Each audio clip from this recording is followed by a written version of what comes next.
Happy morning everyone! It's me, Ate Tammy, and welcome again to my mini vlog. Ayan! So for today's video guys, ay morning person na nga talaga ang atin mo. Sobrang aga na nga talagang nagigising niyan kahit wala naman nga siyang pupuntahan.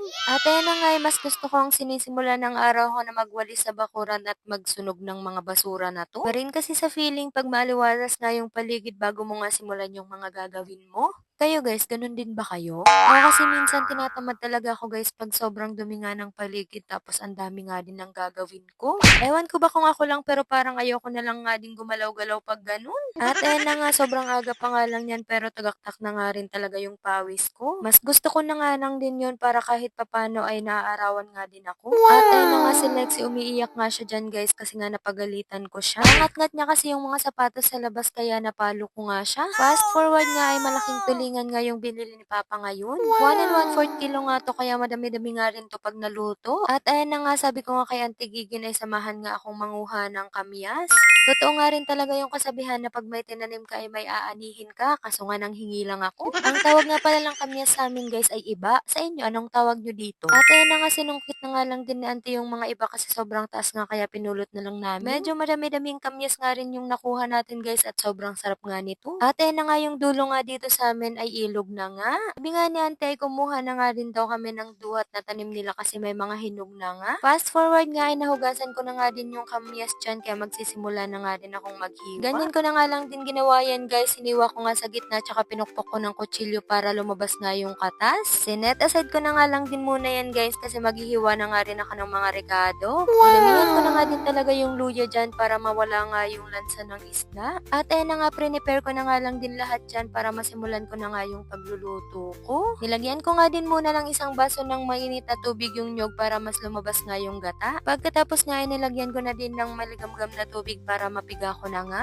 At ayan na nga yung tulingan, ganyan nga talaga ako maglinis ng tulingan guys. Tinatanggal ko muna yung pinakadulo ng buntot nila. May nakapagsabi kasi sa akin noon na kailangan ka daw talagang tinatanggal yung buntot niyan. At ayan na nga guys, kompleto na nga, andyan na nga din yung isda tsaka yung pinigang gata. Sabi nga din nila ay kung gusto mo ng masarap na ulam ay kailangan mo nga din talagang pagpaguran to. Ang tawag nga sa lutong to ay sinaing na tulingan sa kamyas. Ang style ko nga ng pagluluto nito ay nilalagay ko nga muna yung kamyas. Pagkatapos nga ng kamyas ay nilalagay ko na nga din yung luya, sibuyas, tsaka bawang. Pagkatapos nga nun ay nilalagay ko na nga din yung mga isda sa pinakaibabaw. Hindi ko nga alam kung ako lang ba pero nilalagyan ko nga din yan ng konting suka. Pagkatapos nga ay nilalagay ko na nga rin yung mga ibang pampalasang sangkap. Basic lang naman yung mga pampalasang nilalagay ko dyan guys, asin, betchin, tsaka paminta. At ayan na nga guys, pag nailagay nyo na nga rin lahat ay pwede nyo na nga din siyang takpan. Nagsaing na nga din ako dyan para saktong-sakto nga pagkaluto ng ulam ay may kanin na nga.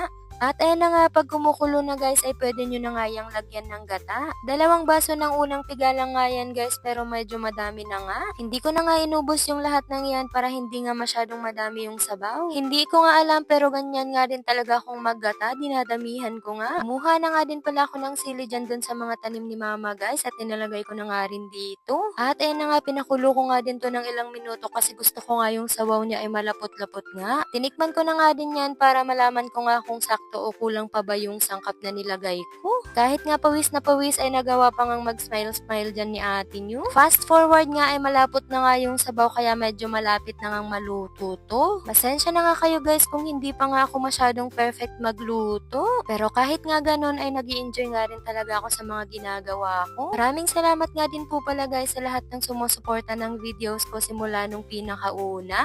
Alam ko nga pong hindi pa nga rin po talaga perfecto yung pagkakagawa ko ng mga mini vlogs pero nag-i-enjoy nga rin po talaga ako. Sobrang thankful nga din talaga ako sa lahat ng taong sumusuporta, lalong-lalo na nga din po talaga yung pamilya ko.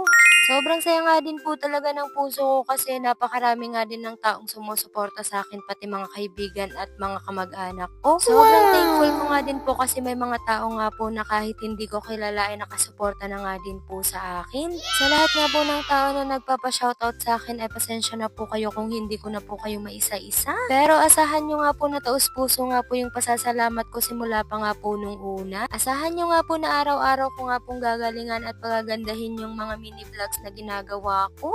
At ayan na nga guys, luto na nga ang sinaing na tulingan sa gata na may kamyas.